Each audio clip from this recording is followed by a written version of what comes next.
علی گل مغیری کی رپورٹ کے مطابق وگن میں سبکوارا کی رینجرز کے ساتھ بجلی چوروں کے خلاف کارروائی کے دوران وگر شہروں میں ہلچل مچ گئی۔ وگن میں سبکوارا S T O Aslam Abro incharge Najam uddin Gaji منصور تیبو رینجرز اہلکاروں کے ساتھ وگن شہر میں پہنچ کر بجلی چوروں کے خلاف سخت کارروائیاں کی گئی۔ کارروائی کے دوران غیر قانونی کنیکشنز بھی کاٹے گئے اور اس موقع پر سبکوارا S T O Aslam Abro نے کہا کہ آپریشن کا مقصد بجلی چوروں کو روکنا ہے۔ بجلی قوم اور ملک کی امانت ہے، بجلی کی چوری کبھی برداشت نہیں کریں گے اور بجلی چوری کرنے والوں کے خلاف سخت کارروائیاں کی جائیں گی، کیس بھی درج ہوں گے۔ دوسری جانب سبکو کے مالداروں اور رینجرز کو دیکھ کر وگن شہر کے دکانداروں میں ہلچل مچ گئی۔ آپریشن کے دوران رینجرز اہلکاروں نے کچھ دکانداروں کو حراست میں بھی لے لیا۔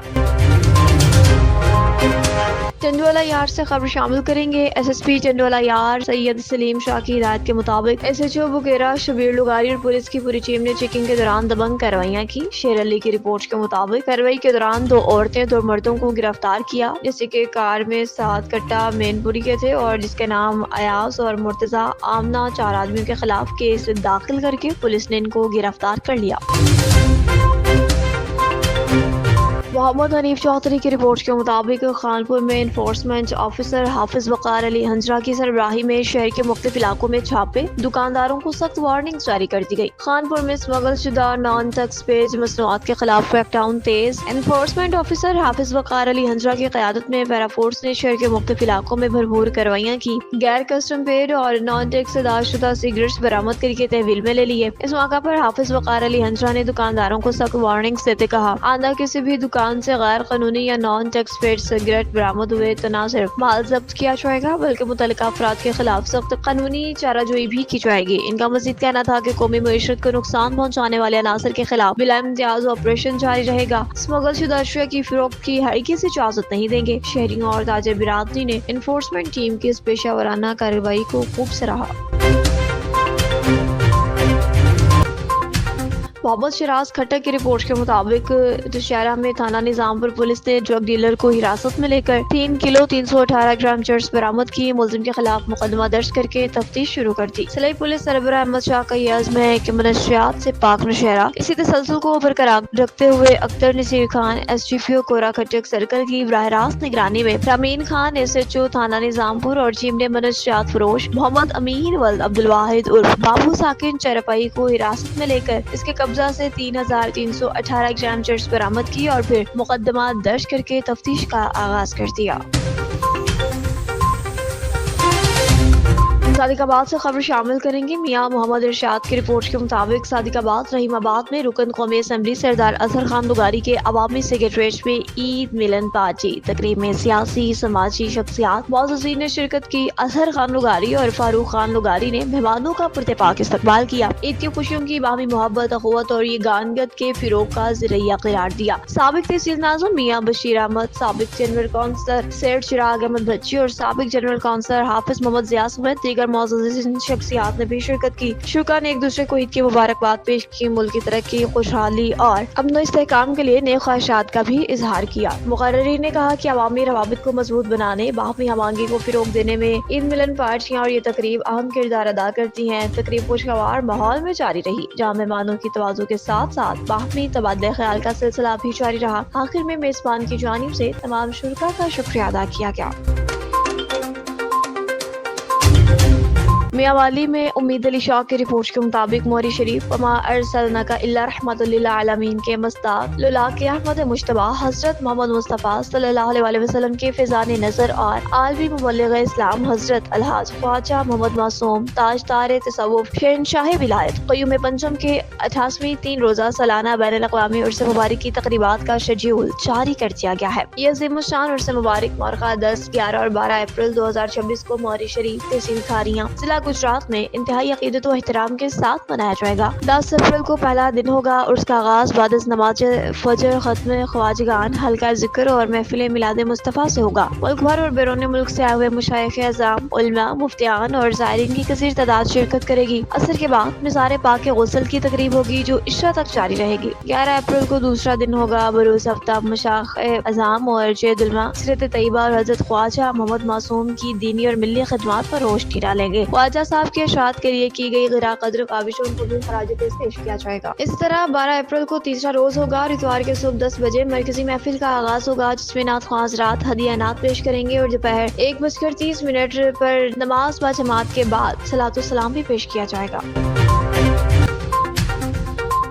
سانگھڑ پریس کلب وفد کی رحمت اللہ بانو جوکو کو عمرہ کی سعادت حاصل کرنے پر مبارکباد۔ عبدالرشید کوثر کی رپورٹ کے مطابق پریس کلب سانگھڑ کے صدر محمد اشفاق بھٹی کی قیادت میں وفد نے معروف ٹرانسپورٹر اور چیئرمین ٹرانسپورٹ ایسوسی ایشن سندھ رحمت اللہ بانو جو سے ملاقات کی اور انہیں سعادت عمرہ کی ادائیگی پر دلی مبارکباد پیش کی۔ ملاقات کے دوران وفد نے رحمت اللہ بانو جو کو پھولوں کے ہار پہنائے، ان کی مذہبی فریضے کی ادائیگی پر خوشی کا اظہار کرتے ہوئے نیک خواہشات کا اظہار کیا۔ اس موقع پر وفد میں سینئر صحافی محمد حسن نانڈر، محمد مبین درس، فقیر احمد راجپوت، محمد امین شاہ، رانا سکلین رضا اور دیگر معزز اراکین بھی شامل تھے۔ وفد کے اراکین نے کہا عمرہ کی سعادت حاصل کرنا ایک بڑی روحانی خوش نصیبی ہے، یہ اللہ کا خاص کرم ہے کہ انہوں نے دعا کی اللہ پاک رحمت اللہ بانوجو کی عبادات کو شرف قبولیت بخشے اور انہیں مزید کامیابیاں اور خوشیاں عطا کرے۔ ملاقات خوشگوار ماحول میں اختتام پذیر ہوئی، باہمی احترام اور خیر سگالی کے جذبات کا بھی اظہار خیال کیا گیا۔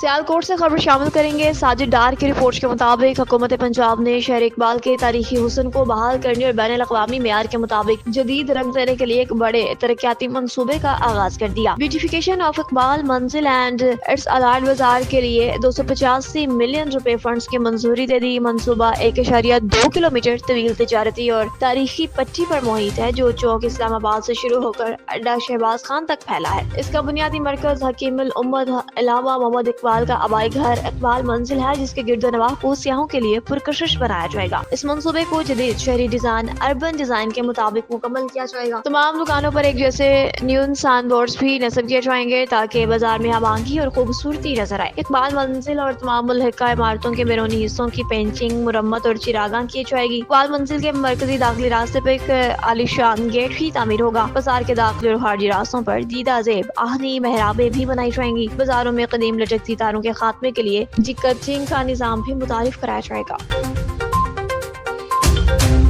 Deputy commissioner Jhelum Mirza skin کے واضح احکامات پر اسسٹنٹ کمشنر سہاوا نے تحصیل ہیڈ کوارٹر ہاسپٹل سہاوا کا تفصیل دورہ کیا۔ اس موقع پر میڈیکل سپرنٹینڈنٹ THQ سہاوا نے ہسپتال میں دستیاب طبی سہولیات، صفائی کے انتظامات اور مریضوں کو فراہم کی جانے والی سہولیات پر تفصیل بریفنگ دی۔ عملے کو سروس ڈیلیوری مزید بہتر بنانے کے حوالے سے بھی احکامات جاری کیے۔ حاکم مہر سنجر پوری کی رپورٹ کے مطابق سابق گورنر پنجاب مختوم سید احمد محمود کی بونگ اسٹیٹ آمد۔ پریمیئر خان میں سابق گورنر پنجاب اور صدر جنوبی پنجاب پاکستان پیپلز پارٹی مختوم سید احمد محمود نے بونگ شریف میں چیف سردار رئیس وزیر احمد خان اندھڑ کی وفات پر ان کے بھائی سردار رئیس محبوب احمد خان اور فرزند سردار رئیس ابراہیم خلیل سے اظہار تعزیت کی اور فاتحہ خوانی کی۔ اس موقع پر سید مقصود اشرف گیلانی، سردار حبیب الرحمان خان گوپانگ، سردار عمر حبیب خان گوپانگ، مختار احمد جام، رئیس محمد بخش، حافظ فیض الرحمان اور نعمان خان بھی موجود تھے۔ مختوم سید احمد محمود نے کہا سردار رئیس وزیر احمد خان میرے بزرگ تھے اور دوست بھی تھے، ہمیشہ بہترین سیاسی کردار ادا کیا اور وہ ایک بہادر آدمی تھے۔ یونائٹڈ میمن جماعت حالہ کے زیر اہتمام میمن جماعت حالہ میں عارف حبیب فاؤنڈیشن کے تعاون سے 300 غریب اور مستحق خاندانوں میں مفت راشن تقسیم کرنے کی تقریب منعقد ہوئی۔ تقریب کی قیادت ایاز میمن نے کی۔ عبدالوہاب شورو کی رپورٹ کے مطابق اس موقع پر فائنانس سیکرٹری ایاز میمن، صدر عثمان میمن اور میڈیکل آفیسر ڈاکٹر رفیق میمن نے مقامی میڈیا سے گفتگو کرتے کہا یہ فلاحی سلسلہ گزشتہ 26 سالوں سے جاری ہے، جس کے تحت ہر سال مستحق افراد میں راشن تقسیم کیا جاتا ہے۔ انہوں نے کہا کہ گزشتہ 5 سالوں میں عارف حبیب فاؤنڈیشن اس نیک کام میں بھرپور تعاون کر رہی ہے۔ اس سال بھی حالہ شہر اور قریبی دیہات سے تعلق رکھنے والے مستحق افراد میں راشن بیگز تقسیم کیے گئے۔ 300 مستحق خاندانوں میں راشن یہ تقسیم کیے گئے۔ راشن کی فی خاندان لاگت تقریباً 5000 روپے بتائی گئی، جس میں روزمرہ استعمال کے اشیاء خوردنوش شامل ہیں۔ راشن کی تقسیم شہر حالہ، حالہ پرانا، خانوٹ، بھانوٹ، کھڈو اور دیگر قریبی علاقوں میں کی گئی، جبکہ سفید پوش افراد تک بھی ان کے گھروں تک راشن پہنچایا گیا جو تقریب میں شرکت نہیں کر سکے۔ Deputy commissioner Jhelum Mirza skin کی خصوصی ہدایات پر اسسٹنٹ کمشنر سہاوا کا اشیاء خوردنوش کی قیمتوں کا جانچ پڑتال کے لیے شہر سہاوا کا تفصیل دورہ۔ مظہر حسین کی رپورٹ کے مطابق اس دوران مختلف دکانوں کا معائنہ کیا گیا، سرکاری نرخ ناموں پر عمل درآمد کو یقینی بنایا گیا۔ خلاف ورزی پر ایک دکان کو سیل کر کے جبکہ متعدد دکانداروں کو آئندہ کے لیے سخت وارننگز بھی جاری کی گئی۔ اور کہروڑ پکا روڈ جو کہ پرانی والا عرصہ دراز سے ٹوٹ پھوٹ کا شکار، اہل علاقہ اور مسافروں کا سفر کرنا دشوار۔ ملک مصطفیٰ شہاب کی رپورٹ کے مطابق اہل علاقہ اس وقت پنجاب حکومت کے لیے نعرے لگا کر احتجاج کر رہے ہیں۔ اہل علاقہ کے لوگ پنجاب حکومت مرد آباد کے نعرے لگانے پر مجبور ہو چکے ہیں۔ کہروڑ پکا چوکی پرانی والا روڈ عرصہ دراز سے ٹوٹ پھوٹ کا شکار ہو گیا، حادثات بھی ہر روز معمول بن گئے، شہریوں اور مسافروں کا گزرنا دشوار۔ متعلقہ سیاستدان باقی علاقوں کے کام کروا رہے ہیں، ہماری کوئی سنتا ہی نہیں۔ مکینوں نے ہمیشہ ووٹ دے کر انہیں کامیاب کیا، لیکن ہمارے ساتھ سوتیلی ماں جیسا سلوک کیا جاتا ہے۔ مکین اہل علاقہ میں موجود MNA عبدالرحمان کانچو، MP شاہ محمد جوئیہ اور CM پنجاب مریم نواز شریف سے فوری طور پر نوٹس لینے کا مطالبہ کرتی ہے۔